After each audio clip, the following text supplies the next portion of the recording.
All right, the Warriors season has ended. They get their doors blown off by the Kings in the first playing game, and that's it. It's over.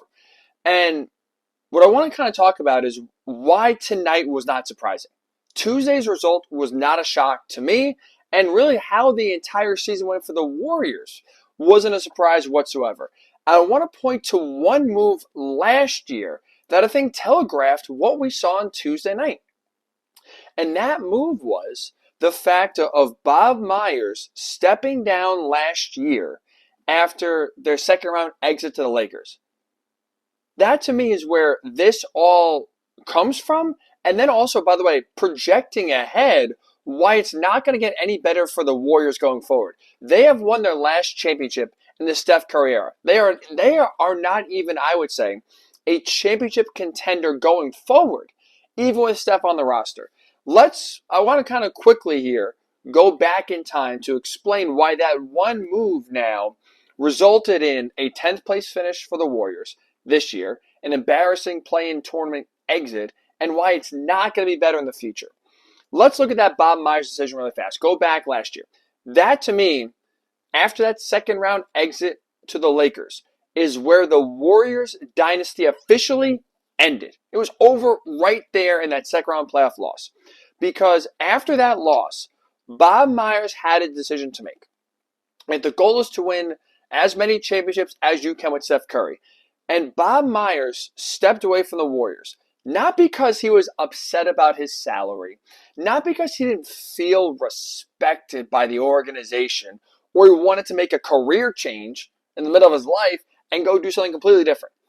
He stepped away from the Warriors last year because he realized in order to win a championship, or another championship with Steph, I have to make two of the hardest moves I've ever had to make in my career, in which was not re-signing Draymond Green and trading away Klay Thompson. Bob Myers knew deep down if he wants to get Steph that fifth title, that those two moves, bare minimum, were what were required to be done last year in order to open up the championship window again for Steph. And Bob Myers didn't have the heart to jettison, essentially, two of the most beloved players in franchise history and break up this core. So instead of making those tough moves of telling Draymond, hey, thanks but no thanks, we don't want you anymore, and telling Klay, hey, thanks for all the memories, but we got to move you, we kind of got to go elsewhere, I got to pivot here, he himself decided to step down. I don't think Bob Myers is choosing to step away from the Warriors if he truly thought that core had another title left in him. He stepped away because he realized, well, I don't have the stomach to trade Klay and to not re-sign Draymond. And I don't think if they're back, we're going to be any good next year or in the next few years. Bob Myers saw this coming. And so that's why, to me, his decision to step down and walk away from an organization in which he won 4 championships with those players still there, that to me showed right there, oh, he knows it's over. Because he doesn't want to make the hard move or moves it was going to take in order to free up some space to re-sign or make a trade for other players and just get better talent on the team. That move right there, Bob Myers stepping down, telegraphed this Warriors blowout loss in the play-in and why the future's not going to be very bright. Because now you look ahead and kind of fast forward, is it that much of a surprise that the Warriors finished in 10th this year? Not really, because when you look at this roster, who is there that scares you outside of Steph?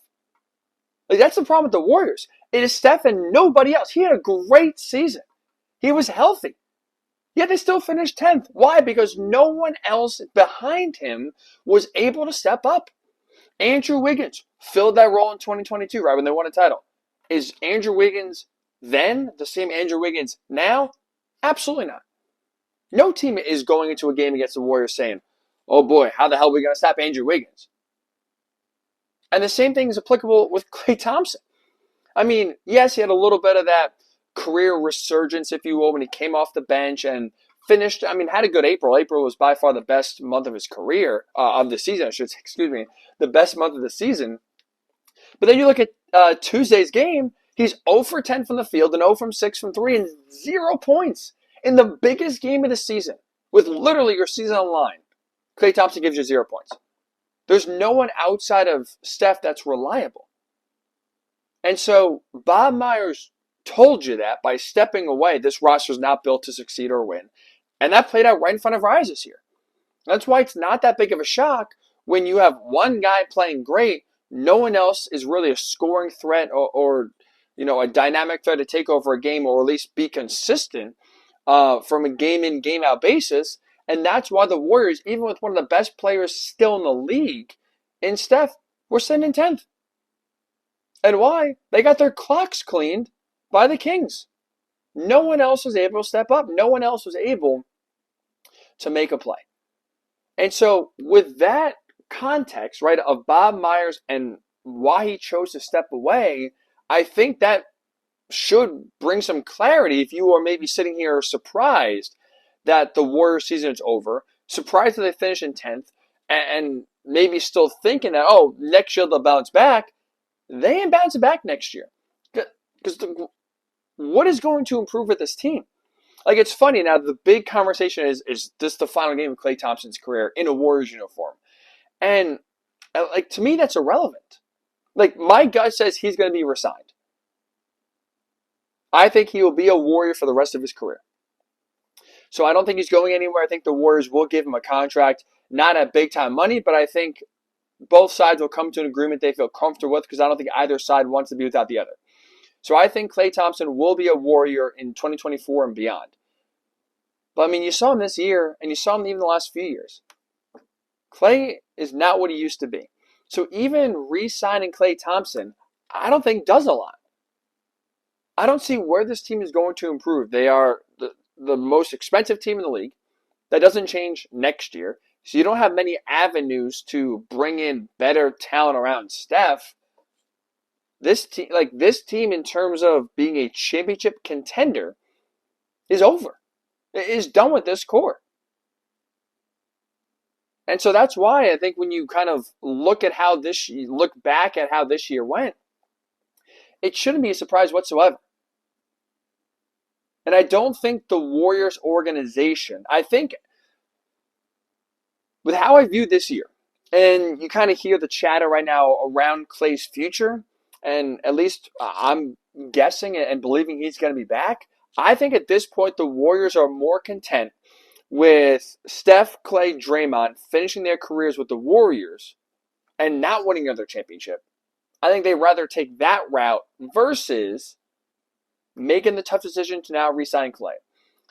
Good luck trying to trade Draymond, but trying to drum up a market to trade Draymond and get some assets that you can use to bolster the talent around Steph to get him that one more title that maybe he's trying to squeeze out of his career. I think the Warriors are more than willing and more than happy to keep the band together and happy, but not win anything, versus breaking it up, risking, upsetting Draymond, upsetting Klay, having it be an ugly ending to what was a tremendous, run, one of the best dynasties we've ever seen in NBA history. But risking that breakup, not going well, maybe have some bad blood or hurt feelings at the end of it. I don't think the Warriors are here for it. That's why Joe Lacob was, I think, all on board with re-signing Draymond, probably trying to re-sign Klay and paying all this money to guys that are has-beens. So they're all right. Klay's a has-been. Draymond is a has-been. Draymond is the most selfish player in the league. He does what he wants. He continues to get, ejected, suspended, because he doesn't listen. He wants to act a certain way. And there's no amount of suspensions, ejections, press conference, talks by Steve Kerr, podcast therapy sessions that he has. There's no amount of that's going to fix his behavior. If it has been in Klay Thompson, a selfish player in Draymond Green, you got Steph still playing great. It's almost a shame in a way that this great play is just going to go, I don't say unnoticed, but it's going to go without the postseason success that it should come with for a player of his level, even at his age for the next few years. But look at this team, they're stuck. They're stuck. And so that's why, to me, like, what we saw on Tuesday night, the Kings just walloping them, not a surprise. This season, in which the Warriors finished 10th and barely got into the play-in, not a surprise. And why the future is not bright, not promising whatsoever. Their dynasty is over. Even though the players are still on the team, their dynasty is over. The championship window shuts. And even though I do think Klay is going to be back, I think it's irrelevant whether he is or not. They don't really have a lot of room to maneuver if he's gone. So it's not like he frees up cap space by not being there. This team is stuck. And I think the biggest conclusion, we can draw two conclusions from Tuesday's game to wrap up here. Number one, Bob Myers saw this coming. Number two, I think the Warriors are more content with keeping everyone together and happy than they are winning championships at this point with this core. Those are the two things I think you can conclude from Tuesday's blowout loss to the Kings in Sacramento. All right, if you liked this video, hopefully you did. If you're watching on YouTube, appreciate you subscribing, or I guess I should say appreciate you watching. Make sure you do subscribe and comment below, like, is there any chance, do you think in your mind, that the Warriors going forward with in the Steph Curry era can still be a championship contender? I'd love to hear your thoughts on that. If you're listening, make sure you do listen. Hick at Night podcast, Night spelled N-I-T-E, available wherever you do get your pods. Make sure you subscribe to that as well. Appreciate your support. Make sure to comment below. I want to hear you, whether it's on YouTube or social media, Ryan_Hickey and the number 3. Is there any chance in your mind, any path for the Warriors to be title contenders again in the Steph Curry era? Let's hear it.